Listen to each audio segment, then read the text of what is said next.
ദൈവ തിരുനാമത്തിന് മഹത്വമുണ്ടാകട്ടെ. സങ്കീർത്തന പുസ്തകത്തിൽ കൂടിയുള്ള നമ്മുടെ പഠനത്തിന്റെ മറ്റൊരു എപ്പിസോഡിലേക്കാണ് ഇപ്പോൾ നമ്മൾ കടന്നു വന്നിരിക്കുന്നത്. 50-ാമത്തെ സങ്കീർത്തനത്തിന്റെ 1 മുതൽ 6 വരെയുള്ള വാക്യങ്ങൾ ദൈവം തന്റെ ജനത്തെ വിധിക്കുവാൻ, ന്യായം വിധിക്കുവാൻ സ്വർഗീയ കോടതി മുറിയിലേക്ക് ആഹ്വാനം ചെയ്യുന്നു, അവരെ കൂട്ടിവരുന്നു എന്നുള്ളത് 1 മുതൽ 6 വരെയുള്ള വാക്യങ്ങൾ നാം പഠിച്ചു.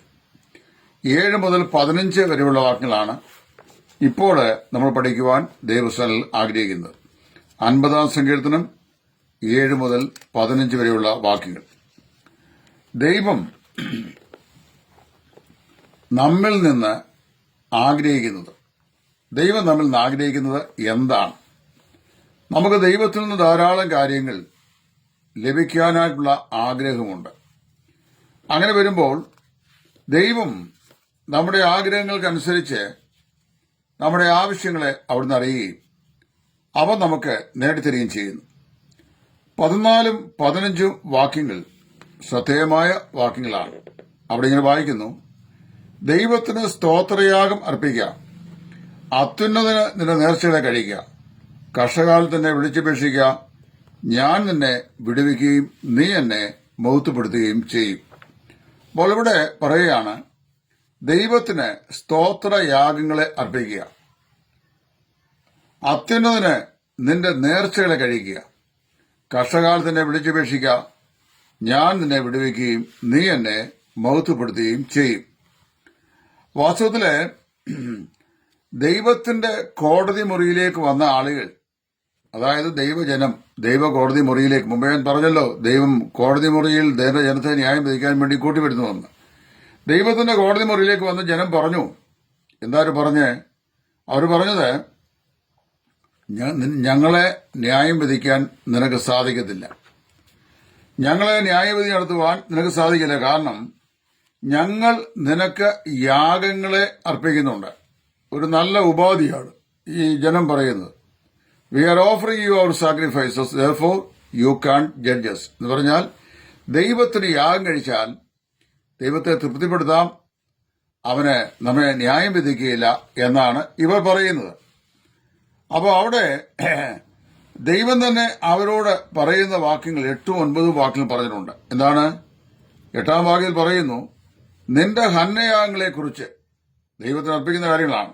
ഞാൻ നിന്നെ ശാസിക്കുന്നില്ല, നിന്റെ ഹോമയാഗങ്ങൾ എപ്പോഴും എന്റെ മുമ്പാകിരിക്കുന്നു. നിന്റെ ഹനനയാഗങ്ങളെക്കുറിച്ച് ഞാൻ നിന്നെ ശാസിക്കുന്നില്ല, നിന്റെ ഹോമയാഗങ്ങൾ എപ്പോഴും എന്റെ മുമ്പാകിരിക്കുന്നു. നിന്റെ വീട്ടിൽ നിന്ന് കാളയെയോ നിന്റെ തൊഴുത്തുകളിൽ നിന്ന് കോലാട്ടു കൊറ്റന്മാരെയോ ഞാൻ എടുക്കുകയില്ല. കാട്ടിലെ സകല മൃഗവും പർവ്വതങ്ങളിലെ 1000 ജന്തുക്കളും എനിക്കുള്ളവയാകുന്നു. മലകളിലെ പക്ഷികളെയൊക്കെയും ഞാൻ അറിയുന്നു, വയലിലെ ജന്തുക്കളും എനിക്ക് ഉള്ളതത്രേ. എനിക്ക് വിശന്നാൽ ഞാൻ നിന്നോട് ചോദിക്കുമോ? ശരിയല്ലേ? ഭൂലോകവും അതിന്റെ നിറവും എനിക്കുള്ളതാകും. ജനം പറയാണ്, ഞങ്ങൾ നിനക്ക് യാഗം കഴിക്കുന്നവരാ, ഞങ്ങൾ നിന്നെ ആരാധിക്കുന്നവരാണ്, അതുകൊണ്ട് നീ ഞങ്ങളെ നിശ്ചയമായും ന്യായം വിധിക്കുന്നത്. ഫോൾസ് പ്രിറ്റൻഷനാണ്, തെറ്റായ ഒരു അനുമാനമാണ്. അപ്പൊ അവിടെ 8-9 വാക്യങ്ങളാണ് പറഞ്ഞത്. ദൈവം പിന്നെയും പറയുക, അപ്പൊ നിങ്ങൾ എന്ത് ചെയ്യുക?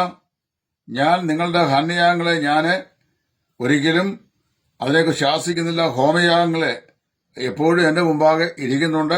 ഇത് പറഞ്ഞ് കർത്താവ് പറഞ്ഞു. വീണ്ടും 12-ാം വാക്യം വീണ്ടും പറയാണ്, എനിക്ക് വിശന്നാൽ ഞാൻ നിങ്ങളോട് ചോദിക്കുമോ? എനിക്ക് വിശന്നാൽ ഞാനോട് ഇതിലേക്കില്ല, ഭൂലോകവും അതിന്റെ നിറവും എന്റേതാകുന്നു എന്ന് കർത്താവ് അവരോട് പറയുകയാണ്. അപ്പോൾ ദൈവം പറയുന്നതിന്റെ കാരണം, when you bring me these sacrifices, ഈ യാഗവസ്തുക്കളെ നിങ്ങൾ എന്റെ അടുക്കൽ കൊണ്ടുവരുമ്പോൾ, you are only giving to me what I have already given to you. പ്രത്യേകം ശ്രദ്ധിക്കണം. When you bring these offerings to me, you are giving to me what I have already given to you. നിങ്ങൾ ഈ യാഗവുമായി എന്റെ അടുക്കൽ വരുമ്പോഴേ എനിക്ക് എന്തോ ഒരു ഔദാര്യം ചെയ്തു, ഒരു വലിയ കാര്യം ചെയ്തതുപോലെ ഉള്ള പ്രതീതിയിൽ നിങ്ങൾ അർപ്പിക്കുമ്പോൾ ഒരു വസ്തുത നിങ്ങൾ മനസ്സിലാക്കണം. നിങ്ങൾ ഈ കൊണ്ടു തന്നത് ഞാൻ നിങ്ങൾക്ക് തന്നതാണ്.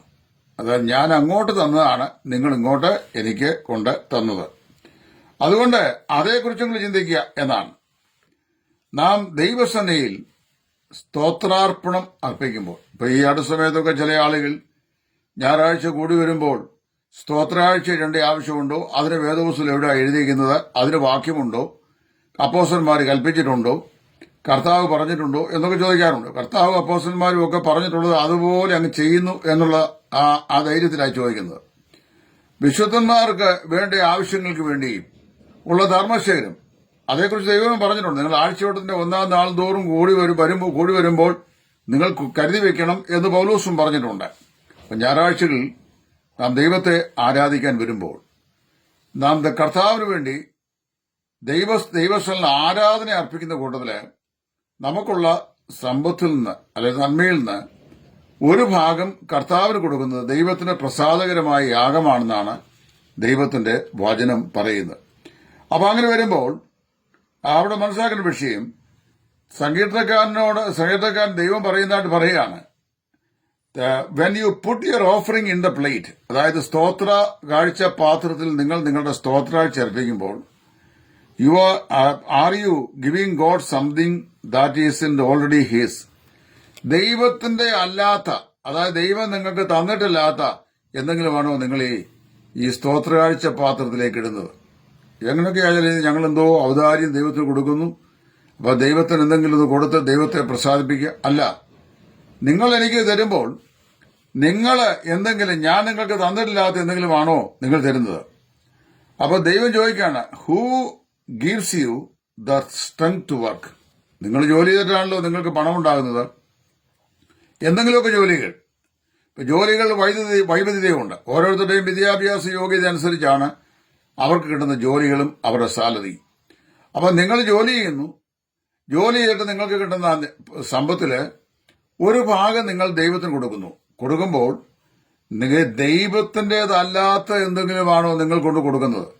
സ്തോത്രകാർ സഞ്ചിയിലേക്ക് ഇടുന്നത് നിങ്ങളുടേതാണോ? ദൈവത്തിന്റെ വകയല്ലേ? ദൈവം തന്നല്ലേ? എന്നിട്ട് ദൈവം ചോദിക്കുകയാണ്, who gives you the strength to work? ജോലി ചെയ്യാൻ നിങ്ങൾക്ക് ബലം നൽകിയത്, ആരോഗ്യം നൽകിയത് ആരാണ്?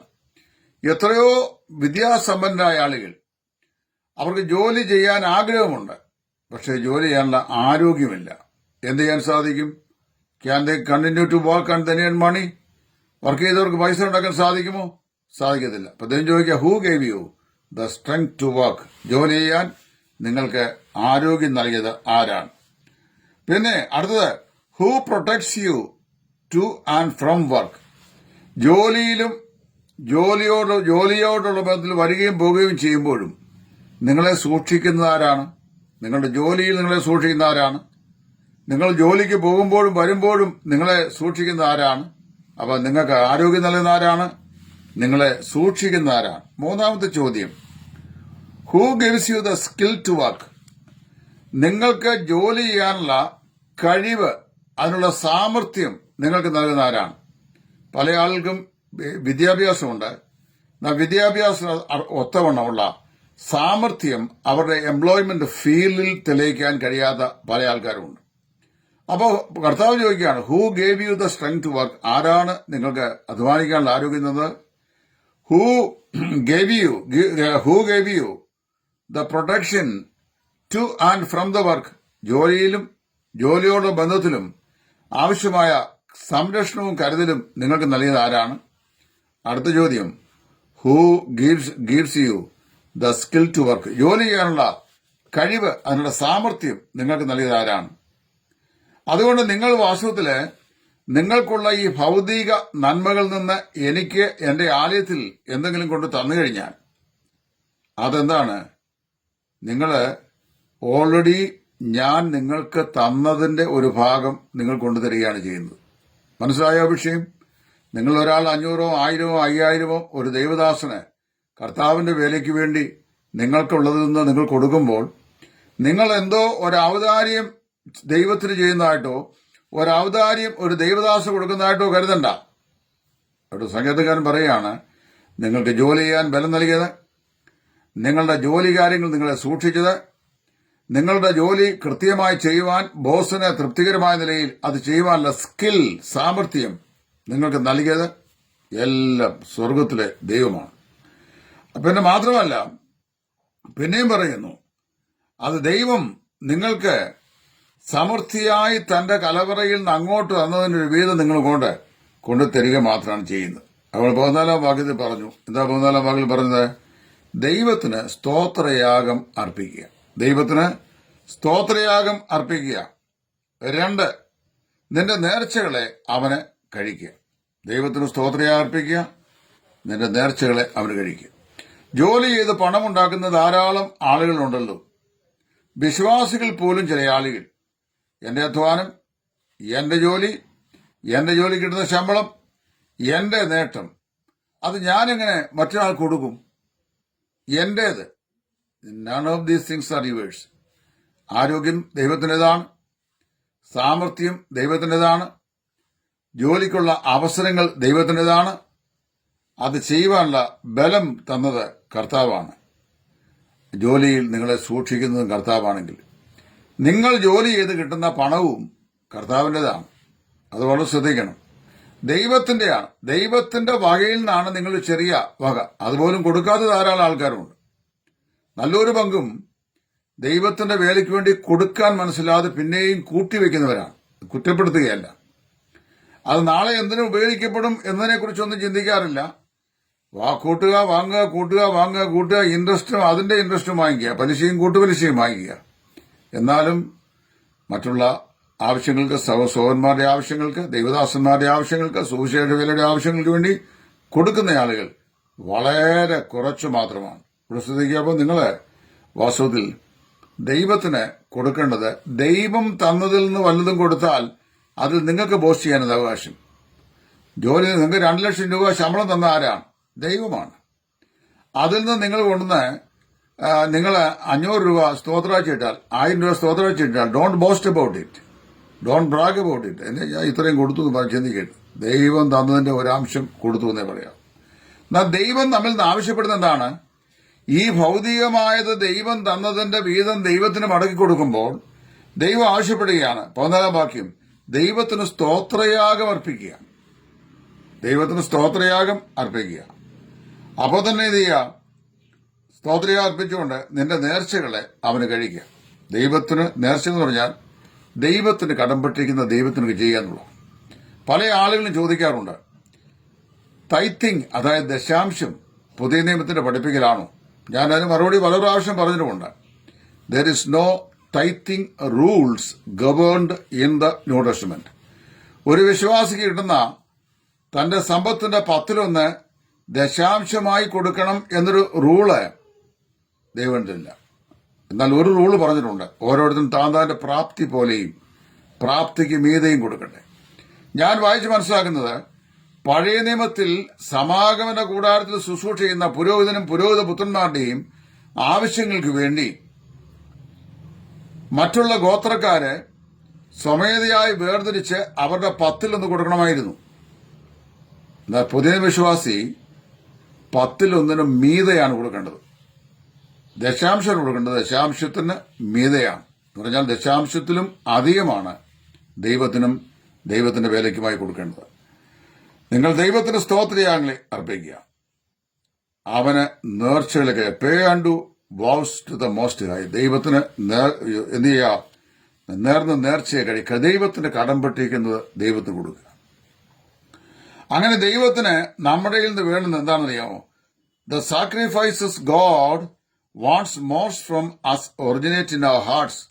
ദൈവത്തിന് കൊടുക്കണമെന്ന് ദൈവം ആഗ്രഹിക്കുന്ന യാഗം നമ്മുടെ ഹൃദയത്തിൽ നിന്ന് വരുന്നതാണ്. ദൈവത്തെ വിളിച്ചപേക്ഷിക്കുക. കഷ്ടകാലത്ത് തന്നെ വിളിച്ചപേക്ഷിക്കുക, ഞാൻ നിനക്ക് ഉത്തരമരുളുകയും നീ എന്നെ മഹത്വപ്പെടുത്തുകയും ചെയ്യും എന്ന് കർത്താവ് പറഞ്ഞു.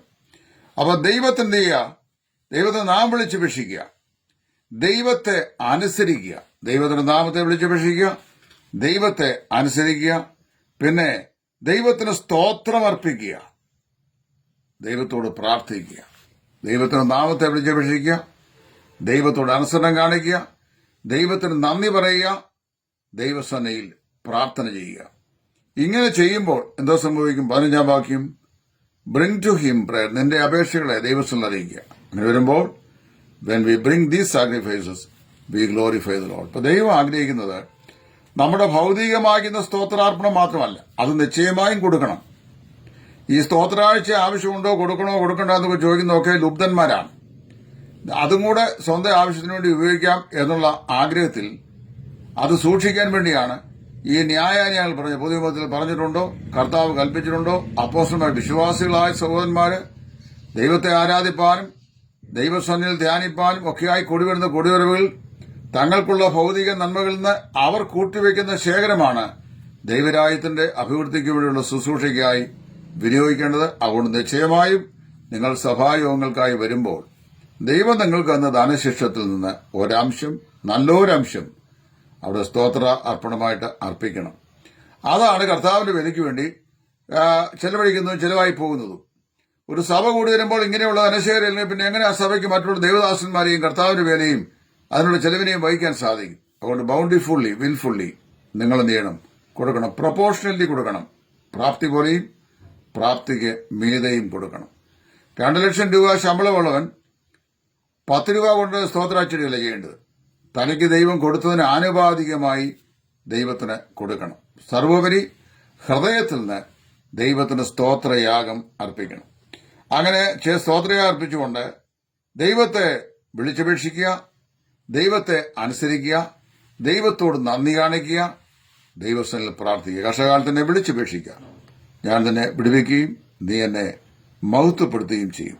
അപ്പോൾ വാസ്തവത്തിൽ ദൈവം നമ്മിൽ നിന്ന് ആഗ്രഹിക്കുന്ന സ്തോത്ര അർപ്പണം എന്ന് പറയുന്നത്, അല്ലെങ്കിൽ യാഗം എന്ന് പറയുന്നത്, യാഗം എന്ന് പറയുന്നത് ഹൃദയത്തിൽ നിന്ന് ഉരുത്തിരിയുന്ന സ്തോത്രയാഗമാണ്. നമ്മൾ ചെയ്യുന്നത് കൊടുക്കുന്നതെല്ലാം ദൈവത്തോടുള്ള സ്നേഹത്തിൽ നിന്നായിരിക്കണം.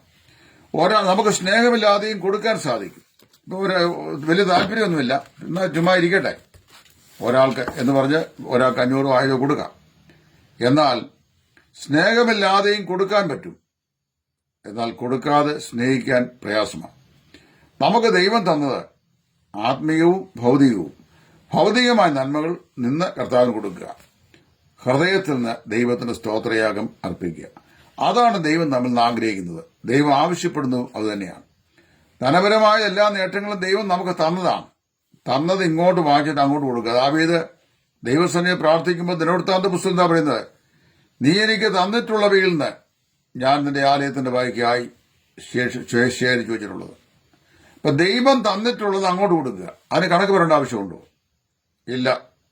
ദൈവം നമുക്ക് തന്നതിൽ നിന്ന് സന്തോഷത്തോടെ കൊടുക്കണം, സമൃദ്ധിയായി കൊടുക്കണം, സംതൃപ്തമായി കൊടുക്കണം, മനസ്സോടെ കൊടുക്കണം. അങ്ങനെയാ കൊടുക്കാൻ പറഞ്ഞേക്കുന്നത്. കൊടുക്കണം, കൊടുക്കരുത് എന്നല്ല. വിലക്കുന്ന ചില ആൾക്കാരുണ്ട്, അവന് കൊടുക്കരുത്, അവർക്ക് കൊടുക്കരുത് എന്നൊക്കെ പറഞ്ഞ് വിലക്കുന്നവരുണ്ട്. അങ്ങനെയല്ല, കൊടുക്കണമെന്ന് നാം പഠിപ്പിക്കണം. നമ്മുടെ മക്കളെയും പഠിപ്പിക്കണം. നമ്മുടെ ഈ തലമുറ, അതായത് ഇപ്പം 60 above ഒക്കെയുള്ള ഈ തലമുറ, നമ്മുടെ പിതാക്കന്മാരായ, നമ്മെ വിശ്വാസത്തിലേക്ക് വന്ന നമ്മുടെ പിതാക്കന്മാരായ ആളുകൾ നമുക്ക് കാണിച്ചെന്ന നല്ല മാർഗം അവരുടെ ഇല്ലായ്മയിൽ അവർ കൊടുക്കുമായിരുന്നു. ഇന്നത്തെ പോലെ ഡോളറും പൗണ്ടും പിന്നെ ദിർഹവും ഒന്നും അവർക്കില്ലായിരുന്നു, റിയാലും ഒന്നും ഇല്ലായിരുന്നെങ്കിലും അവരുടെ കയ്യിലുണ്ടായിരുന്ന ചീമച്ചീമ്പും കണ്ടം ചീമ്പും കപ്പയും കാച്ചിലും അതുകൊണ്ടുള്ള പുഴുക്കും കണ്ടങ്ങൾ കൃഷി ചെയ്യുന്ന നെൽകൃഷിയിലെ കഞ്ഞിയും ചോറും ഒക്കെയായിരുന്നു. അവരത് കൊടുത്തു. അവർ തലമുറകളെ ദൈവം സമൃദ്ധിയായി അനുഗ്രഹിച്ചു. ഇവരോട് പറഞ്ഞു, നിങ്ങൾക്ക് കിട്ടുമ്പോൾ നിങ്ങൾ കൊടുക്കണം. അപ്പൊ നിങ്ങൾ കൊടുക്കുന്നു. നിങ്ങൾ നിങ്ങളുടെ മക്കളോടും പറയണം, ദൈവത്തിന് വേണ്ടിയും ദൈവത്തിന്റെ വേലയ്ക്കും അർഹരായ ദൈവദാസന്മാരുടെ ആവശ്യങ്ങൾക്കും. ഉള്ളവർക്ക് പിന്നെയും കൊടുക്കുകയല്ല, എത്ര കിട്ടിയാലും മതിയെന്ന് ഉള്ളവർ പറയുകയില്ല. എന്നാൽ അർഹിക്കുന്നവർക്ക് എന്ത് ചെയ്യണം? നിങ്ങൾ സ്വമേധയാ കൊടുക്കണം. അവർ ഞരക്കത്തോടെ ആ ശുശ്രൂഷ ചെയ്യുവാൻ അവസരമുണ്ടാകരുത്. കൊടുക്കുക, അത് ദൈവത്തിന്റെ ദാനമാണ്. ദൈവം തന്നതാണ്. ദൈവം തന്നത് നിങ്ങൾ കൊടുക്കുകയാണ്. 2, സർവോപരി നിങ്ങളുടെ ഹൃദയത്തിൽ നിന്ന് ദൈവത്തിന് സ്തോത്രയാഗങ്ങളെ അർപ്പിക്കണം. സന്മനസ്സോട് ദൈവത്തിന് നന്ദി പറയണം. അതാണ് ദൈവം ആഗ്രഹിക്കുന്നത്. അപ്പോൾ അങ്ങനെ ദൈവത്തിന്റെ കോടതി മുറിയിൽ ദൈവം വിളിച്ചിട്ട് തന്റെ ജനത്തോട് പറയുന്ന മനോഹരമായ നിർദ്ദേശങ്ങളാണ് ഈ 50-ാം സങ്കീർത്തനത്തിന്റെ 7 മുതൽ 15 വരെയുള്ള വാക്യങ്ങൾ നമുക്ക് പഠിക്കുവാൻ ഇടയായിത്തീരുന്നത്. ഞാനിത് ഈ വീഡിയോ നിർത്തുമ്പോൾ ചോദിക്കട്ടെ, താൻ വാസ്തവമായി എന്തെങ്കിലും കർത്താവിന്റെ വിലയ്ക്ക് വേണ്ടി കൊടുത്തിട്ട് ഞാൻ എന്റേത് കൊടുത്തു എന്ന് ചിന്തിക്കുന്നവരാണോ? എങ്കിൽ തെറ്റാണ്. ദൈവം എനിക്ക് തന്നതിൽ ഒരംശം ഞാൻ കൊടുത്തു എന്ന് പറയണം. ആ ദൈവം നമ്മുടെ ഹൃദയം കൊണ്ട് വാസ്തവമായി ദൈവത്തിന് സ്തോത്രം അർപ്പിക്കാൻ നമുക്ക് സാധിക്കുന്നുണ്ടോ എങ്കിൽ വാസ്തവമായും ദൈവം നമ്മെ സ്നേഹിക്കുന്നു, നമ്മെ സമൃദ്ധിയായി അനുഗ്രഹിക്കുകയും ചെയ്യും. ഞാൻ ദൈവത്തെ ഒരു പണം ഇരട്ടിപ്പുകാരനായിട്ടല്ലോ പറയുന്നത്. അങ്ങനെ പറയുന്ന നൂതന സഭകളൊക്കെ ഉണ്ട്. ഞാൻ ദൈവത്തെ പണം ഇരട്ടിപ്പുകാരൻ, ദൈവത്തിന് കുറെ കൊടുത്താൽ ദൈവം അനുഗ്രഹിക്കുന്നത് ഞാൻ പറയില്ല. എത്രയോ അങ്ങനെ ചിന്തിച്ച് കൊടുക്കുന്നവരുണ്ട്. കുറെ അധികം കൊടുക്കാമെങ്കിൽ ദൈവം അനുഗ്രഹിക്കും. അങ്ങനെയല്ല, ദൈവം സന്തോഷത്തോട് കൊടുക്കുന്നവനെ ദൈവം സ്നേഹിക്കുന്നു. ദൈവം നിങ്ങളെ ഏവരെയും അനുഗ്രഹിക്കട്ടെ. ക്രിസ്തുവിൽ നിങ്ങളുടെ കൂട്ടു സഹോദരൻ സുവിശേഷൻ ടൈറ്റസ് ഫ്രോം ഇടയാറുള്ള. God bless U.